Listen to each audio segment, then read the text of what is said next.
Can you write a self-help book that teaches the self-help grift? No.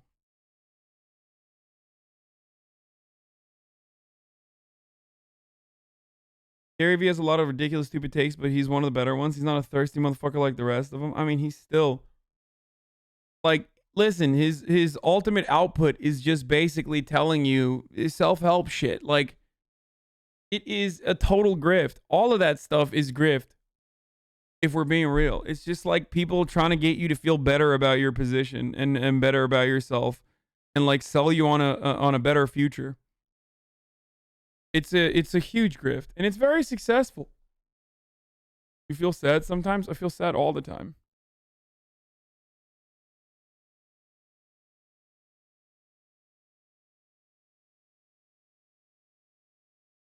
Ty Lopez, same shit.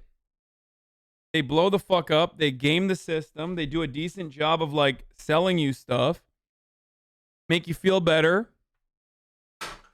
They make you feel better. They give you like the most basic shit.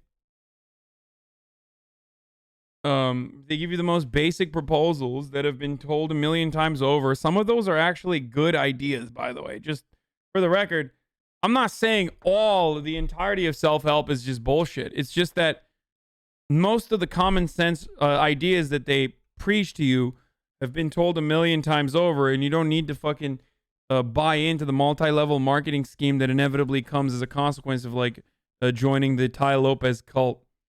Okay? Like, isn't Ty Lopez's entire fucking course about like teaching you how to game like old Yelp, like the old restaurant owners, and like suck up their funds by by increasing traffic to their fucking Yelp reviews or some shit with like bots and websites?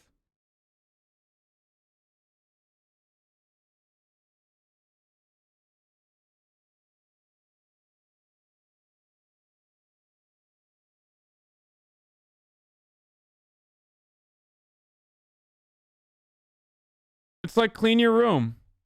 I tell you to clean your room all the fucking time. Short-term goals, long-term goals, things that have helped me.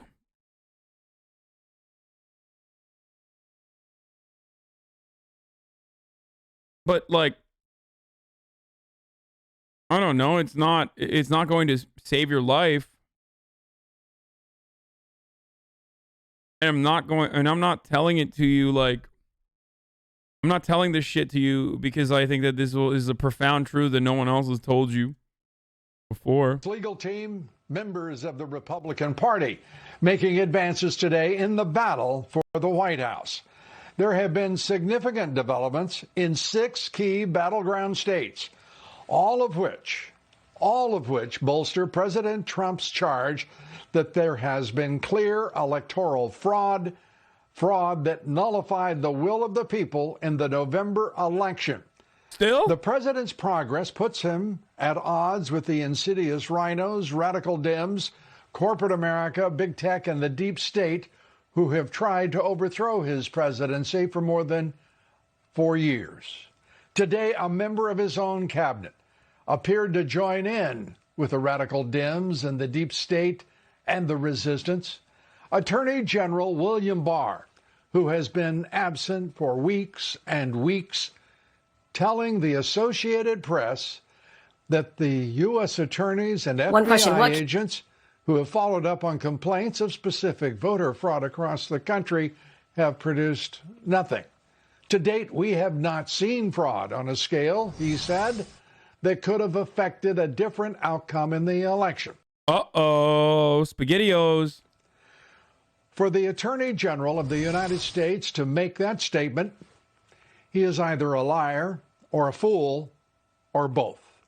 He may be perhaps compromised. He may be simply unprincipled, or he may be personally distraught or ill. But in no way can he honestly stand up before the American people and say that the FBI has, with any integrity or intensity, investigated voter fraud in this country and then say it did not amount to anything. What?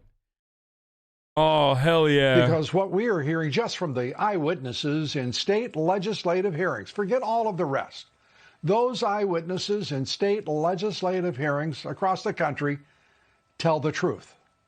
And it's a story of election fraud, elections rigged to deny the will of the majority in this country.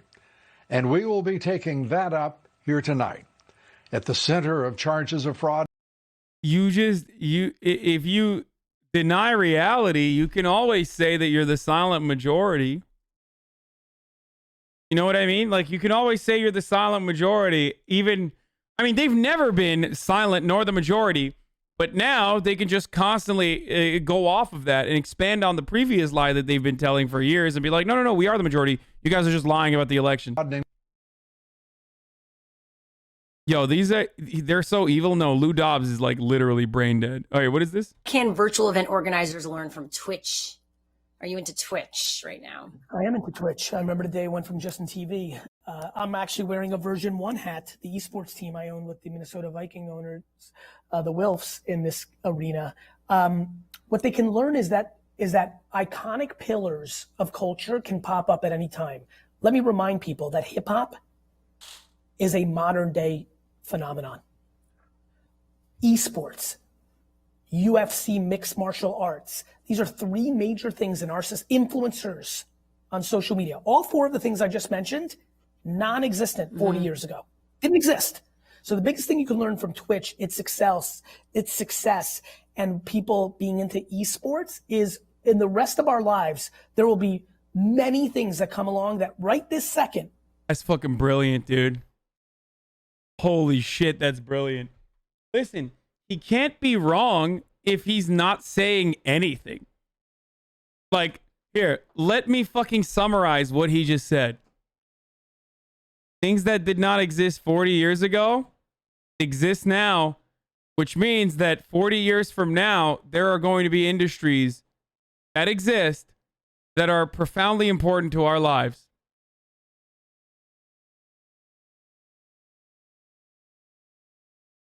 New things are new.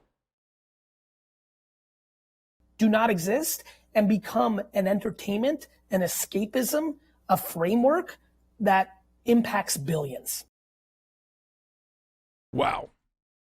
Just influencers. It turns out if you say things very clearly with a lot of confidence behind what you're saying and you apply buzzwords when you're talking about it, motivation, influence, iconic pillars of industry, then a lot of people will take you seriously, so seriously that they find you to be profound and start giving you money. And then you can take that money and make investments and keep making more money. And the more money you make, the more brilliant you come across. It's very cool.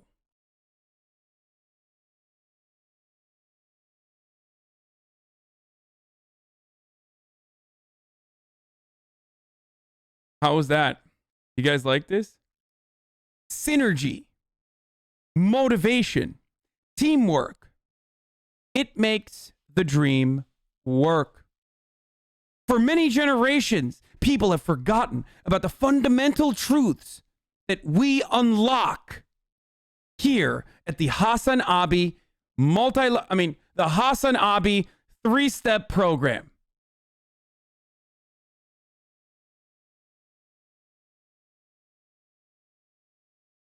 Feel like you're in a pit of despair?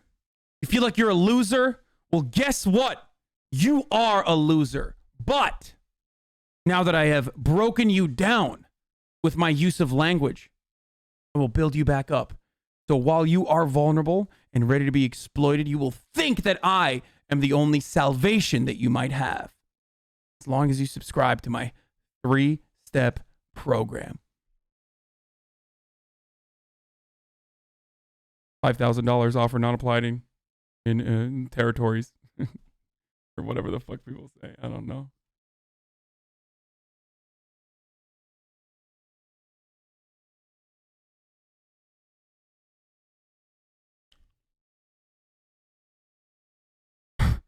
Per my NBC News colleagues, Trump may announce for the 2024 inauguration date. Either way, he won't attend the inauguration, and he does not plan on inviting Biden to the White House or even call him. He's such a bitch. I love that. Of course, you can subscribe with a Twitch Prime instead of a 3-step program.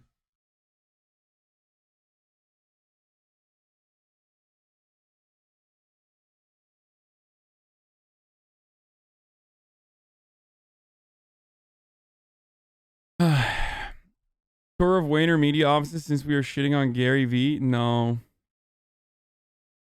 I'm going to invest in you now.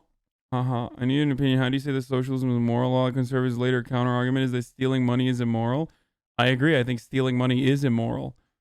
Therefore, socialism is good because it stops the theft of your hard-earned dollars.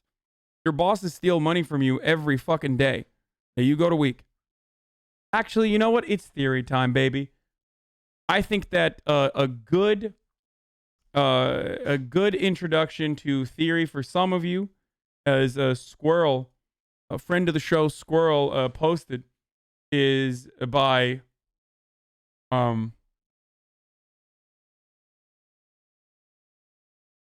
what's his face? It's Harvey, right? No, not a new segment, but here it's like people that constantly ask about people that constantly ask about theory, look no further. Okay, fear no more. Here it is. Hold on, let me just pull this shit up for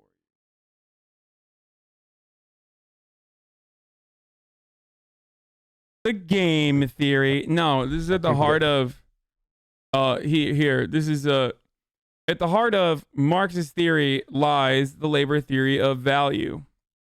This will describe that concept fairly well. Okay, here in simplified terms. Confused about what Marx was about. They think he wrote about communism. Was that only a tiny amount of what he wrote was about a future communist society? This is actually about capitalism. Or more of what he wrote was about capitalism. So it's his analysis of capitalism that people are interested in because of the problems that we're facing at the moment, and that's why it's pertinent. And if you like, I can take you through his theory of crisis, which is the kind of central bit that's pertinent to what we're... Yeah, that'd be fantastic if you could, yeah. Well, if you stand over there, and I'll tell you all about it, right? It starts with the labour theory of value, okay, which was not something that Marx invented. This is from Ricardo and Smith, classical economists of the 18th and 19th century. But basically, the labour theory of value says that only people make and create value, right? Machines or flip charts have value, they have use value, okay, they are useful things, but the flip chart on its own can't do anything, okay, it can't create more value than it has. The only thing that can create more value out of the flip chart is if somebody does something with it, somebody does something with it. That's why I always say there is no value without labor, right? If you have a boss and that boss, let's say, magically has a fucking factory and magically we transported wood to that factory, all that boss has without actual labor, without actual people working on those fucking piles of wood, turning it into chairs, is just a factory full of wood. And a lot of times that depreciates too. I'm saying magically, the factory doesn't even build itself, obviously. There's labor associated with that too. Okay. What about automation? Asks a chatter. Well, automation also means that there's still people building the robots, just like there's people building the fucking factory. That's why at the heart of all value still exists labor. You cannot have any sort of value without labor. I said automation. Did I say automation? Automation. What? Oh my God, my brain. Okay. So that's the basic idea of the labour theory of value. Now, what I'm going to take you through is a very rapid distillation of a pile of books this high. Okay, so the pure Marxist scholars that might happen upon this will probably be appalled at the way I'm simplifying things, but in order to get the essence of the arguments over, I'll do the best I can. If we assume this is the working day, okay, it can be divided up into two component parts. All right. Now, this is the average working day. So if you look at it across the global economy, that'll be times, I don't know, 3 billion or however many people are working. Okay. Now, this part here we call the variable capital. This is we start at 9 o'clock. By about 2 o'clock, okay, I have created enough value to pay for my wages, okay? All the time that I then work for the rest of the afternoon is creating what Marx calls surplus value, right? Now, surplus value is the source of profit, okay? And clearly, if this line can move, depending on various changes in the economy, which I'll briefly explain in a moment, people... Are you following up correctly so far? Labor theory of value is not a Marxian concept. Originally, it's Ricardo and Adam Smith, and it's simply an expansion of those previous concepts. It's also not. It's also not like fully descriptive. It's also very difficult to calculate purely the value, the surplus value that you bring. Like the value that your labor actually creates, it's different. It's entirely different than what classical economists believe in nowadays, where their opinions revolve around marginal utility. Now, neither of those things are exact sciences, and it's still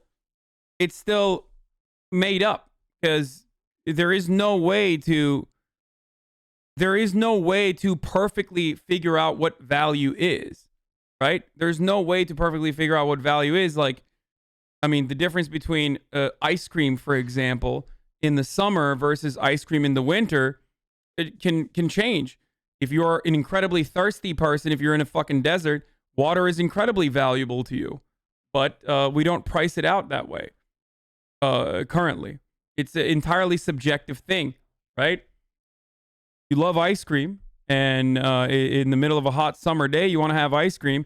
The value of that ice cream is actually much higher than in the middle of the cold winter when you don't want to have fucking ice cream, or you might not be the kind of person that even enjoys ice cream. So economists try to figure out what exactly the value of a thing is. Yeah. Regardless of how relative of a concept it is. No, that just means that value is a function of something that includes temporal context. Who the fuck doesn't enjoy ice cream? Ban them? Anyway, let's keep going. Ratio of these two, S over V, Marx calls the rate of surplus value. And we'll see how this is crucial in a moment. Okay. That's the first thing. Now, the rate of profit, which is the crucial measure here, is surplus value over variable capital, which is the amount that's funding the wages here, okay? How much your boss takes away from you in the form of profit versus how much you put back in to justify the wages that you get, plus... And this thing here called C, which Marx calls constant capital. Constant capital, as in the depreciating assets that previously existed in the corporation itself, like the factory, like the robot arm that you might be using, or a computer that your boss gives you or your company gives you that you're using, that you yourself personally might not have had enough money to purchase. Now, this is machinery, it's bought-in material, okay, it's leather, it's whatever it is we're working with, okay, paper, all right? The reason he calls it constant capital is its value does not change, okay? It is what it is, which comes back to this basic idea of the labour theory of value. Now, his theory of crisis is based on what he calls the law of the tendency of the rate of profit to fall over a business cycle. Right? Now, why it falls is actually the nub of the argument. Okay. He says due to competition in markets, the capitalist, the owner of the business, can't fritter away all this surplus value in luxury expenditure. Right? A significant proportion of this has to be reinvested to protect himself from competition and to gain a march on competitors. Now, because of technical improvements in the way we make things, okay, the productivity of labor has improved dramatically over the years through the introduction of machines. Yes, there is depreciation as well. It doesn't stay constant.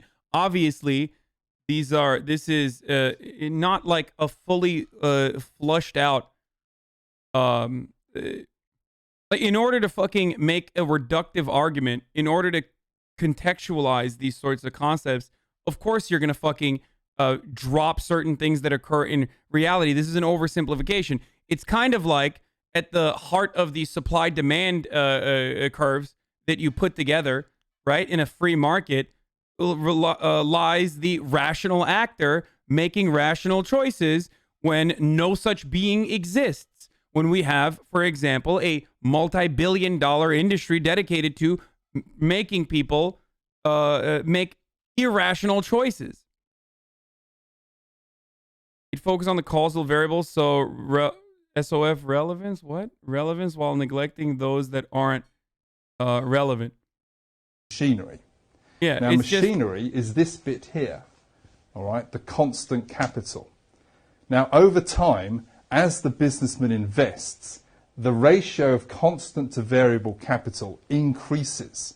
There's more machinery working with the individual laborer. What he's basically talking about here is something that you can apply to automation as well. Like pretty much in an effort to become more competitive, you're reinvesting the profits that your workers have fucking created for you. Let's say you're a business owner, okay? You've hired a bunch of fucking people, and obviously you're underpaying them. That's what is known as profit, right? And it's totally justifiable in our current understanding of the economy.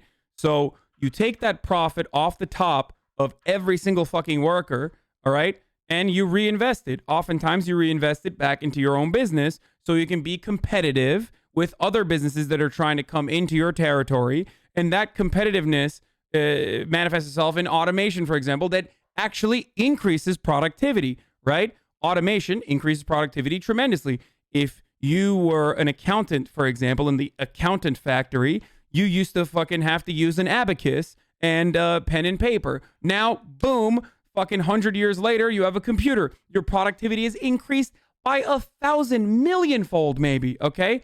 All of a sudden, you're fucking crunching numbers like crazy.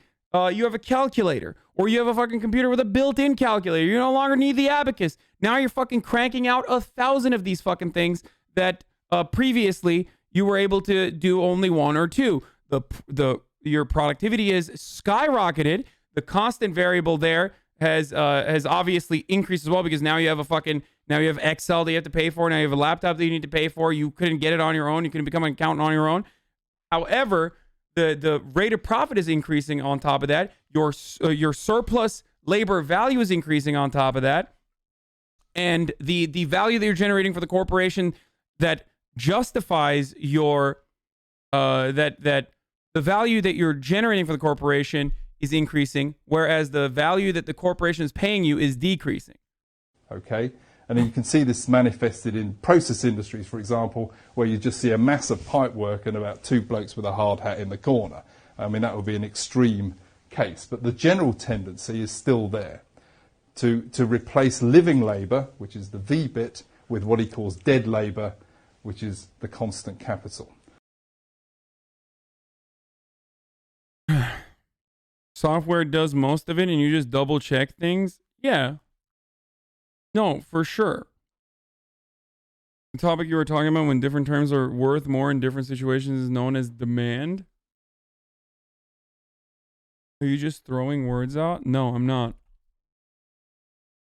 I know he sounds a lot like Sacha Baron Cohen, by the way. I can't get over it. But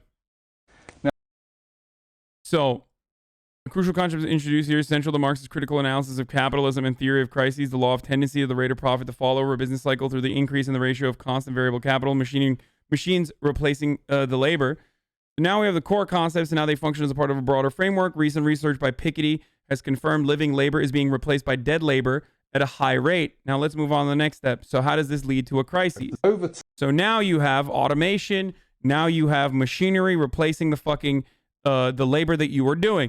Obviously, in earlier eras of industrialization, you have so many different fucking people that are sitting on an assembly line and working on an assembly line. Now you don't need that. Now you've automated most parts of that. With literally the profits that those motherfuckers originally on the assembly line generated for the corporation. So you are working in the factory. You're working in the racism factory because, of course, you're a white working class laborer. So obviously your output is racism, right? And you're doing the racism on the assembly line, and all of a sudden, all the extra, all of the additional surplus labor value is still accumulating at the top. And your boss is like, all right, we're going to find a better way to do racism now. Okay? We're going to find an automated process to automate certain parts of the racism. Now the output's even fucking higher. Now you as an individual have the capacity to create even more racism. Okay? You have even the capacity to produce even more racism. And yet your boss is like, all right, well, we don't fucking need some of these racists now. So we're going to fire off some of these racism factory workers because we don't need all of that. We don't need these people to work anymore. Time through this process of accumulation, which is not an option for a capitalist, he has to do this, okay? This ratio, C over V, which he calls the organic composition of capital, not a particularly helpful term, but that ratio increases over time. Now, here's the trick. If we now divide through this equation here by V, okay, we then get S over V divided by C over V plus 1. Okay, now, if this increases, as we've just explained, over a business cycle, and this ratio, the ratio of surplus value, or the rate of surplus value, if that increases at a lower speed than this, then overall this equation, which is the rate of profit, okay, that goes down. Right. Now, he calls it the tendency of the rate of profit to fall. There are counteracting influences which can delay the onset of this effect. One of them is if you have improvements in productivity in wage goods producing industries, the amount of value that's needed to pay wages, if you like, or to feed the workers, etc., can reduce. So that line can go that way. So surplus value can increase. You can increase this by speeding up production lines. So the individual hour of the worker's time produces more stuff. You can, in fact, extend the working day, as France has done recently. They tried to reduce it. They've had to extend it because they're not competitive with the reduced working day. And foreign trade and globalization, as other things that Marx suggested, can reduce the tendency of this to fall. But, and what's happened in the current situation, in my view, is that we've delayed the onset of this because these are all value terms based on labour time. These are not money terms, okay? And if you've expanded credit, which they have done over the past 8-10 years, then you can delay the monetary expression of the falling rate of profit. But the underlying, and this is Marx's method, okay, the underlying structure of the economy is reflected here, not in the money appearance of the economy.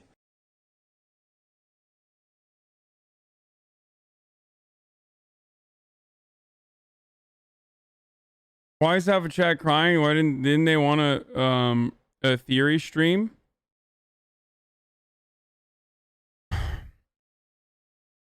I don't know. I feel like I feel like it's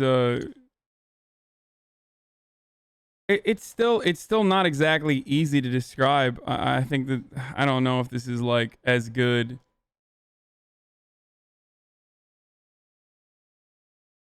But here This? we've come to the crucial part. If the ratio S divided by V increases at a lower rate than C divided by V, living labor being replaced by dead labor, the rate of profit goes down. That's it. That's the logic of capitalism. But it's a tendency because there are counteracting influences, and then the crisis hits. The crisis causes businesses to go bust, okay? There's also consolidations within industries where firms combine together. Sometimes in some process industries, there's mothballing of plants, right? Now what that...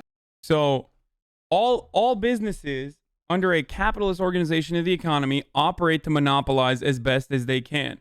Some businesses is a little bit easier because there is a natural barrier of entry, like robust capital needs to create a fucking nuclear power plant, for example. You can't be a utility provider if you don't have a fuckload of money ahead of time that you can build a factory. Or ISPs do this by relying on publicly funded infrastructure, right? You need roads. You need those fucking. You need roads to be built. You need you need infrastructure so you can pump your data through. I'm just using really reductive terms, but ultimately all businesses want to monopolize. That's why without regulation, without some sort of government regulation, everything is going to turn into Amazon. What does Amazon do? They fucking outcompete by pricing the products that they are hosting on their website to a level that is like impossible to fucking compete with as a smaller business. They oftentimes then they destroy the competition this way and then increase the price if they want to, as long as it doesn't go high, as long as it doesn't go above a certain line where like people are frustrated by it and people start recognizing it, then they're fine. And then they're able to do whatever the fuck they want, and they can ruin conditions on the back end because the consumer is not being impacted by it to justify the lower prices. Okay. That diaper site they took like a 40+ million loss for a month to wipe them out. Yeah, exactly. That's the way that, and due to the financialization of our economy, all of these companies start sucking one another up. They do vertical and horizontal integration, where they will either go and like buy the factory that produces the product if you're a retailer, or they buy the fucking logistics operation in between. Amazon building out its own like delivery infrastructure is another example of this. Walmart does this as well, like making their own, producing. You're no longer a retailer now. Now you're also fucking expanding vertically on different parts of the supply chain, so you control every part of it, every aspect of this. You can do it horizontally as well by purchasing other companies that are competitors in the field. This is how every single company in America has become one mega corporation for the most part. That's why most commodities that you purchase when you go to a Ralph's, for example, is owned by six fucking multinational corporations that produce them. There's like a million different diverse products that you can choose from, but a million different diverse products that you can choose from are still being created by 6 mega corporations, right? Now, there are certain rules set in place to stop this from happening. Like, well, there's still 6 corporations. That doesn't mean it's a monopoly, Hassan. Yes, it is what is known as an oligopoly. Now, in oligopolies, if like P&G and I don't know what's another fucking commodity producer, like out of the 6 companies that make all this shit, like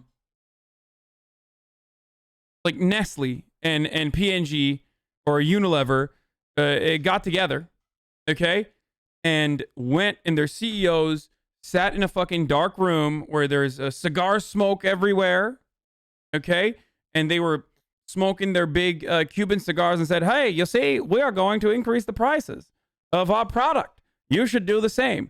That would be considered price fixing. That, my friends, is illegal. But what can they do instead of price fixing? Well, what they can do, I shouldn't use Nestle and Unilever and whatever. I should probably use like, I should probably use the analogy of ISPs or maybe even, ISPs is better. So AT&T can expand, or Time Warner can purchase Charter, and then Charter can purchase another company and then turn into Spectrum, right? They turn into Spectrum, so that's horizontal and vertical expansion occurring right there. But then they turn around and fucking and follow suit when Verizon decides to change their prices. And this is exactly how they can fuck you over in a process known as price leadership and not price fixing.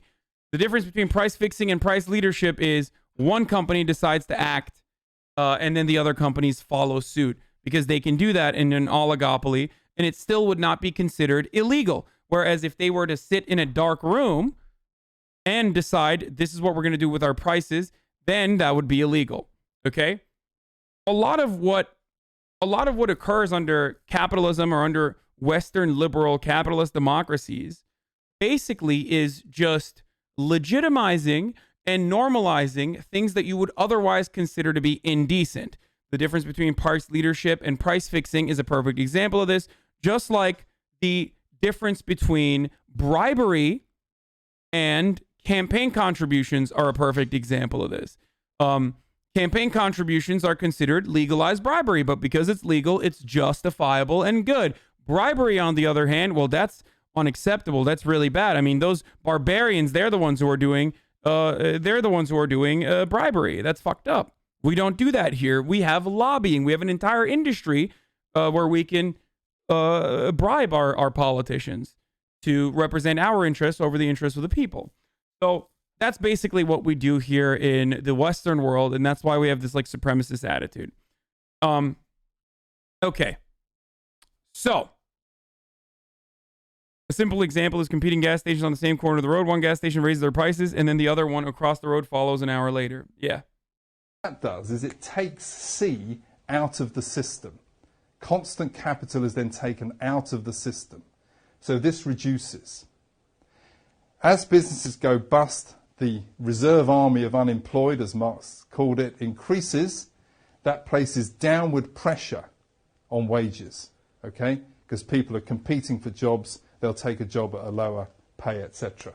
And what that does is it reduces V. Or another thing that we have in America is crippling loans that you need to take to become a competitive person in the labor market, okay? At the international level, we are trying to outcompete the labor market of other countries. And also at the domestic level, we are trying to compete with one another. And that's why you go to college, because it's the only way that you can have upward social mobility. And the only way to go to college with the insane fucking prices is if you take out a fat loan. So now you have a fat loan that you need to pay the fuck off. Those loans transfer over to your fucking family if you don't pay it off. That's insane, right?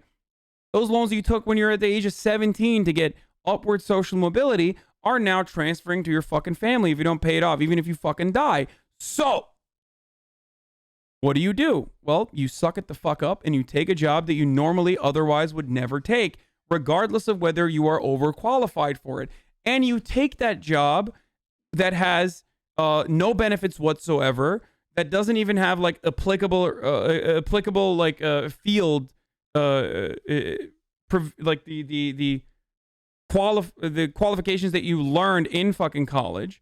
And that's another way that you apply pressure to the labor force and subjugate them to a lifetime of wage slavery, pretty much.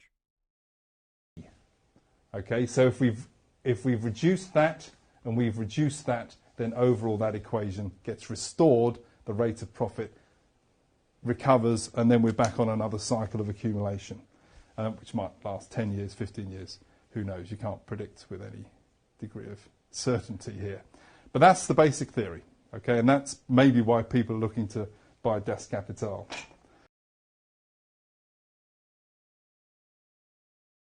Okay. And eventually,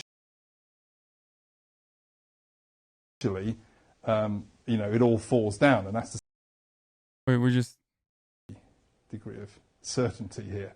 But that's the basic theory, okay, and that's maybe why people are looking to buy Das Kapital.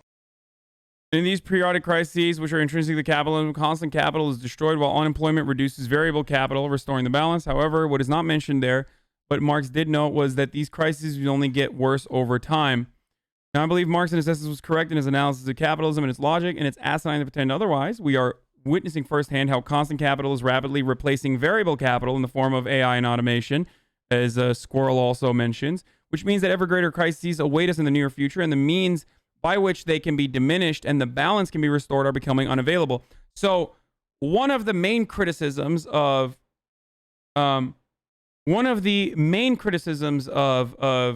Marx's analysis, for example,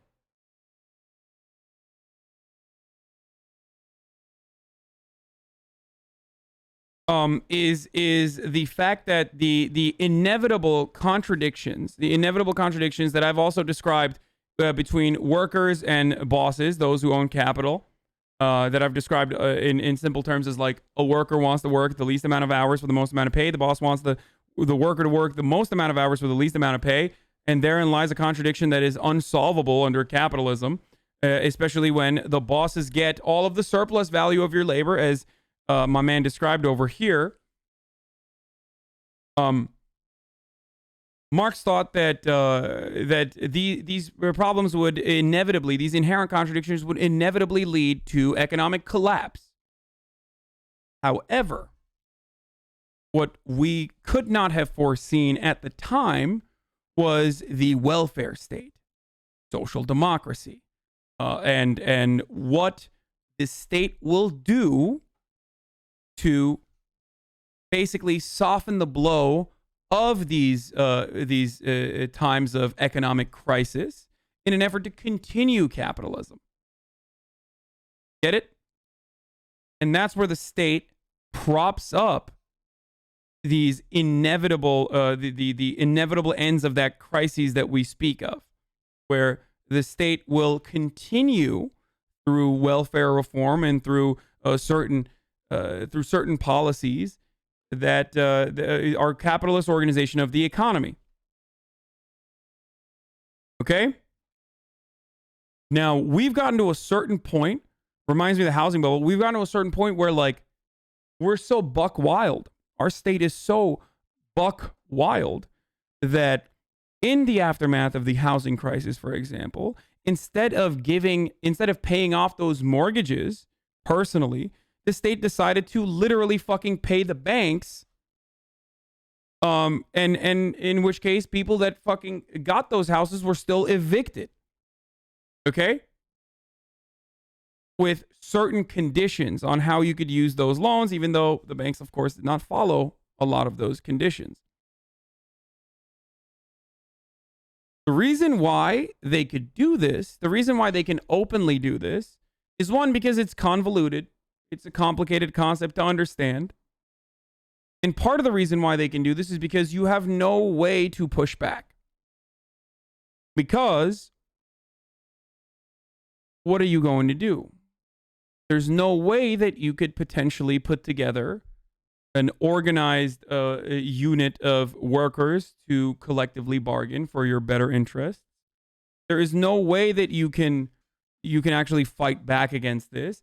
And what I'm referencing isn't even what Republican administrations have done, even though Republican administrations have been responsible for a lot of this cruelty. Democratic administrations have done this as well. I mean, Obama's recovery efforts is a great example of this. Neoliberal Democratic administrations have also have also exacerbated the cruelty that you experience. Now, I believe Marx in essence was correct in his analysis of the case, which means that ever greater crises await us in the near future, and by means that can be diminished and the balance can be restored or becoming unavailable. And some among the bourgeoisie know it, which is why they're pushing neoliberal UBI proposals. The only thing we don't know is whether they'll be successful in creating some kind of neoliberal hellscape where most can barely survive through some UBI while they live as kings, or whether we'll go extinct through climate change or, socialism. Oh, the full video by Cliff Bowman.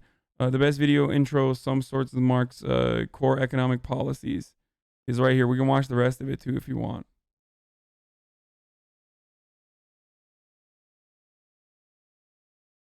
Kind of on topic, Nestle is in the news today for defending child slavery in front of the Supreme Court. Nice.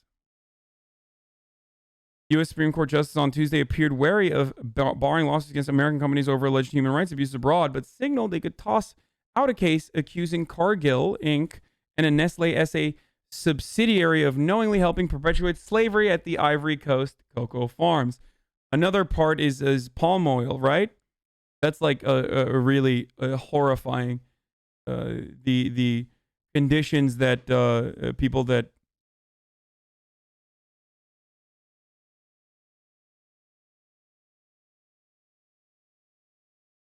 Neil Katyal listened to his court hearings. That shit was funny. You got to hear the audio Twitter feeds.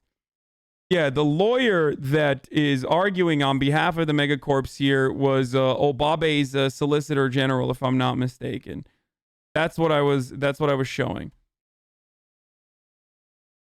Environmental disaster from palm oil production. Yeah.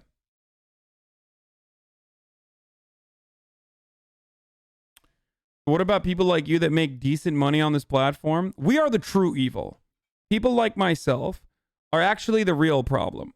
Nestle that is, utilizing child slavery, for example, that's just regular capitalism. Me describing that regular capitalism to you in a palatable way and also getting money as a consequence of that because you find my labor in this way to be useful and also entertaining. Well, no, I am the real problem, actually, not Nestle, because I don't know why, actually. I don't know why you would literally look at that and think that, like, even after everything that I've just described to you, that I am the fucking real problem.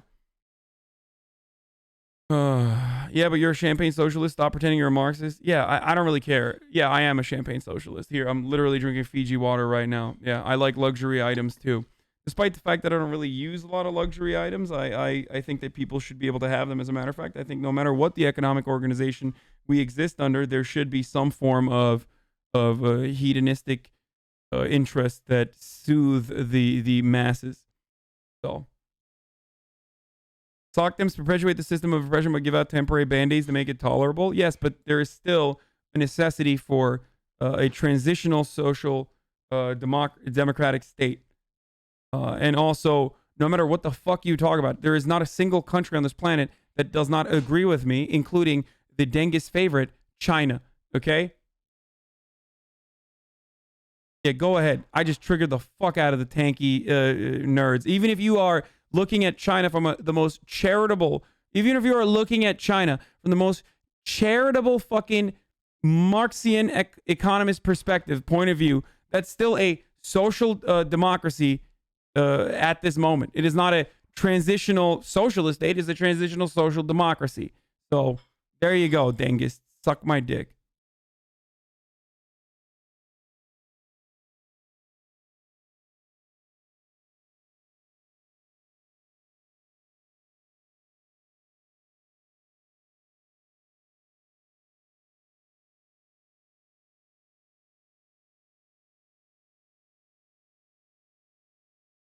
Anyway.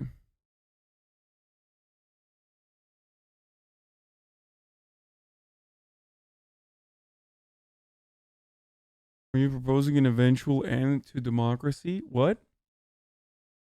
No. I'm proposing more democracy.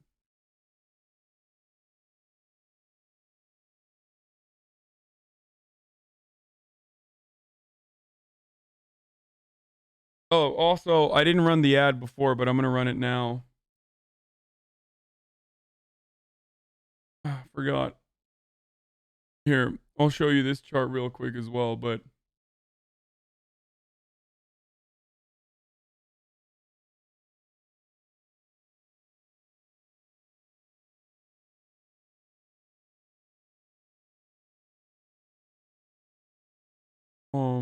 top of the hour every hour, there's a 60-second ad break. We're running it right now.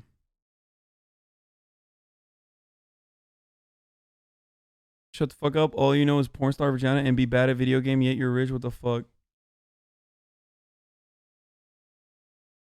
Lockdowns are, at least in Sweden, closely connected to the collective bargaining movement and the trade unions. They went centrist to cope with popular support because nationalism and tribalism are such strong forces.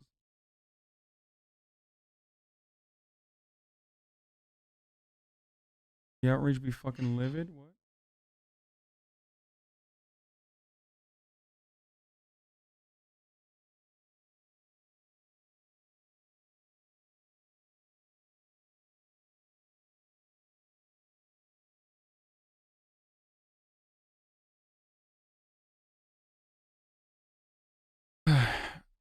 Here, wage theft is when employers steal from employees. Other types of theft yearly. Data from the United States. Larceny, burglary, auto theft, and robbery, which is the tiniest part of it. But overtime violations, rest break violations. I think this is from the Labor Bureau statistics, right? off the clock violations, minimum wage violations of the tune of 23.20 billion. None of that is considered to be. None of that is prosecuted with the same level of aggressiveness as this.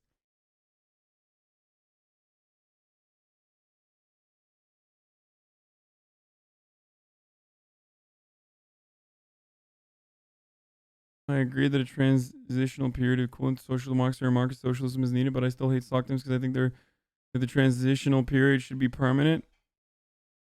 And it just defeats the whole purpose. They're so close but fall so short.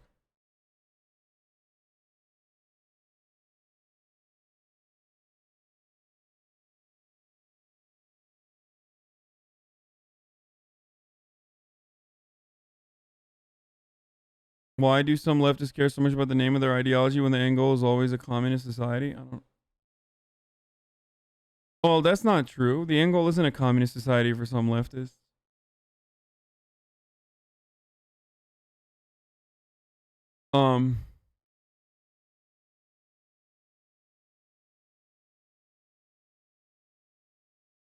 What is the best way to abolish capitalism in the U.S. when so many of our jobs and products rely on the international supply chains of private corporations?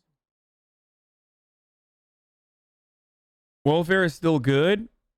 Yeah, I'm a firm believer in making gains wherever you can and trying to reduce the harm that the working class is subjected to.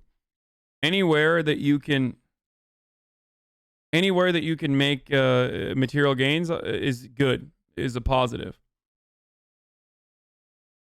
In America, especially, social democrats who at least know enough to consider themselves social democrats are still absolutely fucking aligned with my interests. I don't know if they're not aligned with yours, but I don't know what your fucking interests are, what kind of delusional worldview you have, especially when considering the fact that Bernie Sanders himself ran basically with modest social democratic reforms. So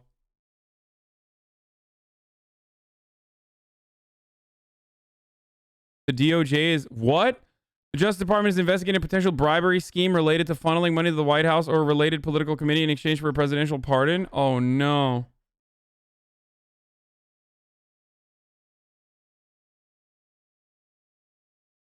Okay, according to court, the case is in the latest legal twist. Oh, Jesus Christ. This disclosure is 20 pages of partially redacted documents that made public by the D.C. court.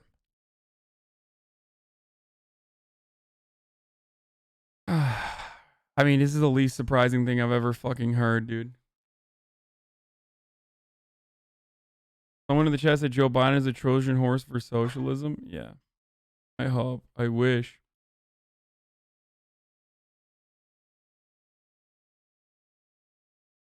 How can you keep corporations on U.S. soil and tax them to achieve socialist goal and not letting them move offshore into a global economic market?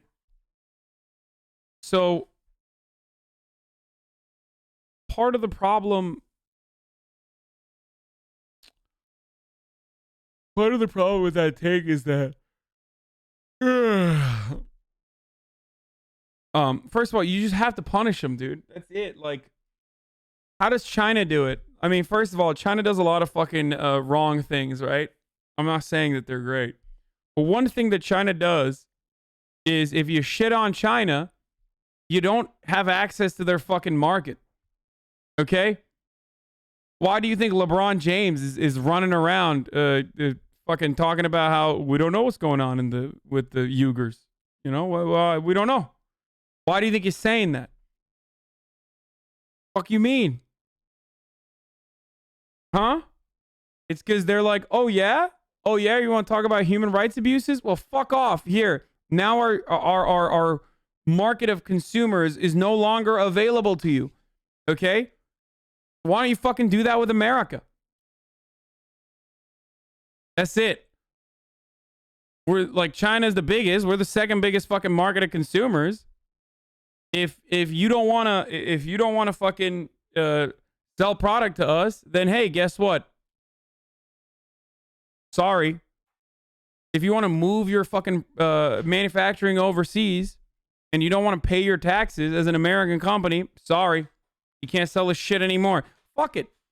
Because the reality is, like, the American, these corporations would not be able to survive without the American market. They wouldn't be able to survive. They would probably be able to survive without the Chinese market. But like now that they're so over reliant on the amount of revenue that they're generating from the Chinese market, now it's seen as impossible to survive without their go ahead on it. Thank you, Mom. With all of this. With all of this.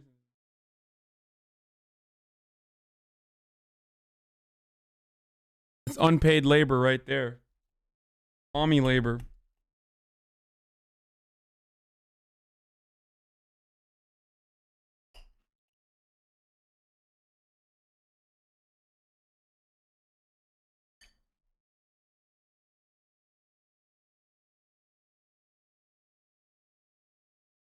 A pair and hugs.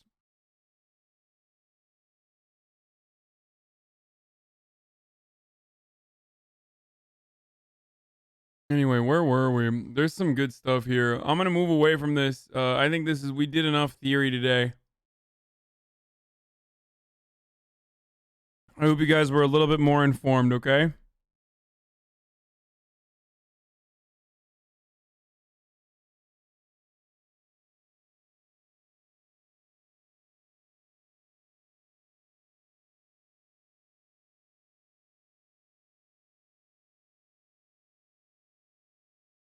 What about PS5 resellers?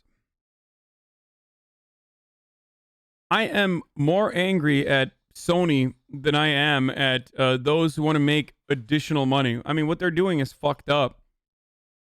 But I'm not one of those fucking weirdo, like, well, I know Econ 101, so I think scalpers are actually operating as the market demands. Like, let me tell you something.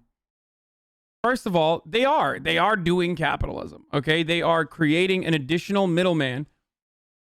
Okay, they're creating an additional fucking middleman, and generating value for themselves by shutting off access to your supply of a PlayStation 5.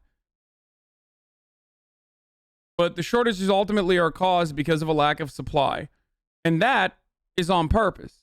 I personally believe that Sony knows.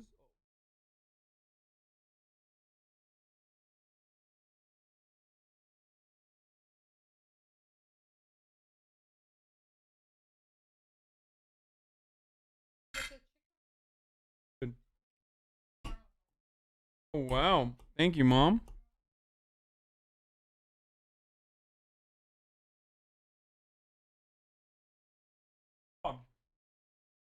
Oh my God. It's so good.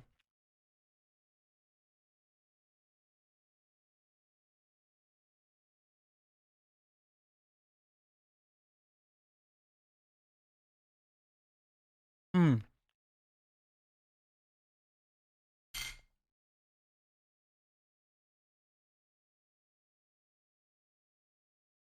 Bueno, vamos a stangetes auf, also yo sí estoy-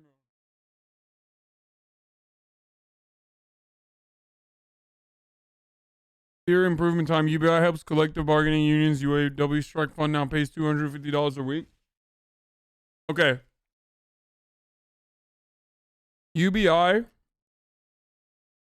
and I've said this like 11 times. UBI can be good or UBI can be bad. 11 million times, actually.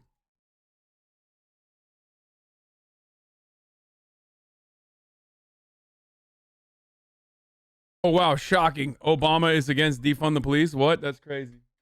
Oh, and optimist so I can tell chat. Yogurt tahini sauce. What kind of sauce? Oh, she made like a yogurt tahini sauce. It's so dank. Oh, garlic and lemon in it too, apparently.